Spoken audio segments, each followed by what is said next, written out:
second year MBBS student at RIMS Ranchi. तो this video is all about organic chemistry. उसके questions क्यों नहीं आप लगा पाते हो। मैक्सिमम लोगों को ये बहुत ज़्यादा डाउट होता है कि क्वेश्चंस ही नहीं लगते हैं ऑर्गेनिक केमिस्ट्री के। तो इस वीडियो में मैं सारी चीज़ें बताऊंगी जिससे आपके कुछ मार्क्स तो एलिवेट हो ही जाएंगे। So let's start. First point है रिएजेंट। आपको रिएजेंट को अच्छे से पहचानना होगा। फॉर एग्जांपल, अगर आपको अल्कोहल को एल्डिहाइड में कन्वर्ट करना है तो आपको माइल्ड ऑक्सीडाइजिंग एजेंट चाहिए। पर अगर आपको अल्कोहल को कार्बोक्सिलिक एसिड में कन्वर्ट करना है तो वहाँ पे स्ट्रॉन्ग ऑक्सीडाइजिंग एजेंट की ज़रूरत पड़ेगी। तो आपको वो देखना होगा कौन सी स्ट्रॉन्ग ऑक्सीडाइजिंग एजेंट है, कौन सी माइल्ड ऑक्सीडाइजिंग एजेंट है, और कौन से मीडियम प्रोवाइड की गई है, एसिडिक है या बेसिक है। सेकेंड है, आपको रिएक्शन वाइज क्वेश्चन प्रैक्टिस करने होंगे, क्योंकि अगर आप एक साथ सारे क्वेश्चन लेकर बैठोगे ना तो आपको बहुत ज़्यादा कन्फ्यूज़न होगा। कौन सा रिएक्शन है ये, कौन से टाइप का रिएक्शन है ये, इसको कैसे प्रोसीड करना है। तो जैसे सब्स्टिट्यूशन रिएक्शन सबसे इम्पॉर्टेंट रिएक्शन है, इसकी वेटेज भी ज़्यादा होती है। तो आप जब भी पढ़ो उसके बाद ही इसके क्वेश्चन लगाओ।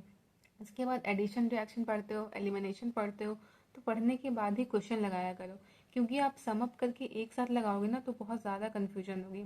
और ऐसा भी कर सकते हो कि जब एक एक बार रिवाइज कर लिए हो उसके बाद जब आपकी GOC 1 और GOC 2 कंप्लीट हो जाती है तो फिर से लगाओ सम अप में। थर्ड पॉइंट है NCERT। जब भी आपकी GOC 1 और GOC 2 कंप्लीट हो जाती है उसके बाद आपको NCERT फंक्शनल ग्रुप के पढ़ने ही पढ़ने हैं, क्योंकि उसमें नेम रिएक्शंस बहुत सारे होते हैं और नेम रिएक्शन डायरेक्ट एग्जाम में आता है। और भी बहुत सारे रिएक्शंस होते हैं, न्यूक्लियोफिलिक रिएक्शन, एलिमिनेशन रिएक्शन, क्या NCERT में है वो आपके लिए जानना बहुत ज़्यादा इंपॉर्टेंट है। तभी आप फिगर आउट कर पाओगे कि कौन सी चीज़ NCERT से आ रही है आपके टेस्ट में और कौन सी चीज़ बाहर से आ रही है, क्योंकि सारे टेस्ट सीरीज में कुछ ना कुछ क्वेश्चन होते हैं जो एक्स्ट्रा पूछे ही जाते हैं। फोर्थ पॉइंट है मैकेनिज्म। जो भी मैकेनिज्म होते हैं रिएक्शंस के उसको रटना बिल्कुल भी नहीं है, क्योंकि अगर आप रटने जाओगे ना तो एट द एंड कुछ भी नहीं याद रहने वाला है। उससे बढ़िया ये है कि उसको ट्राई करो समझने की। आपको समझ में नहीं आती आप टीचर से पूछो, टीचर बताएंगे आपको। आप यूट्यूब पे भी देख सकते हो, बहुत अच्छे से बहुत लोगों ने वीडियो बनाकर डाली हुई है, वो आप वहाँ से समझ सकते हो। या फिर आप ट्राई करो लिख लिख कर प्रैक्टिस करने की, आपको याद हो जाएगा वो। फिफ्थ पॉइंट है जो मोस्ट इम्पॉर्टेंट है और बहुत लोग करते हैं, रटना बिल्कुल भी नहीं है। आप रटने में जाओगे ना तो आप आगे से पढ़ते जाओगे और पीछे से चीज़ें भूलते जाओगे, कुछ भी नहीं याद रहने वाला है। आपको ट्राई करना है समझने की चीज़ें। जितनी ज़्यादा समझ पाओगे ना उतना अच्छा रहेगा, आपको रिकॉल हो पाएगा। आप जब क्वेश्चन सॉल्व करने जाओगे ना तो आप रिकॉल कर सकोगे उस चीज़ को।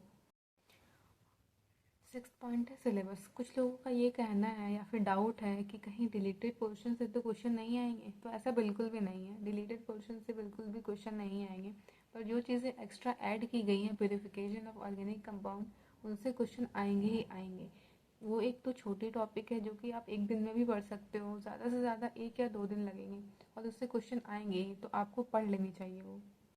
एंड लास्ट, आपको बहुत सारे क्वेश्चन सॉल्व करने हैं और प्रैक्टिस करनी है। पहले तो आपको टॉपिक वाइज क्वेश्चंस प्रैक्टिस करने हैं जब आपकी पढ़ाई हो रही होती है। उसके बाद जब पूरी चैप्टर कंप्लीट हो जाती है तो एट द एंड आपको सम अपने सारे क्वेश्चंस ट्राई करने हैं।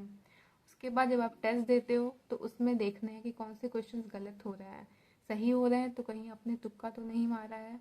या फिर जब आपके क्वेश्चन गलत होते हैं तो आपको देखना है कि आपने क्या गलती वहाँ पे की है, सिली मिस्टेक है या फिर आपको वो टॉपिक बिल्कुल ही नहीं आती थी, तो फिर वहाँ पे आपको पढ़ना है, क्योंकि वही जो क्वेश्चंस हैं फिर रिपीट होंगे आपके आगे वाले टेस्ट में।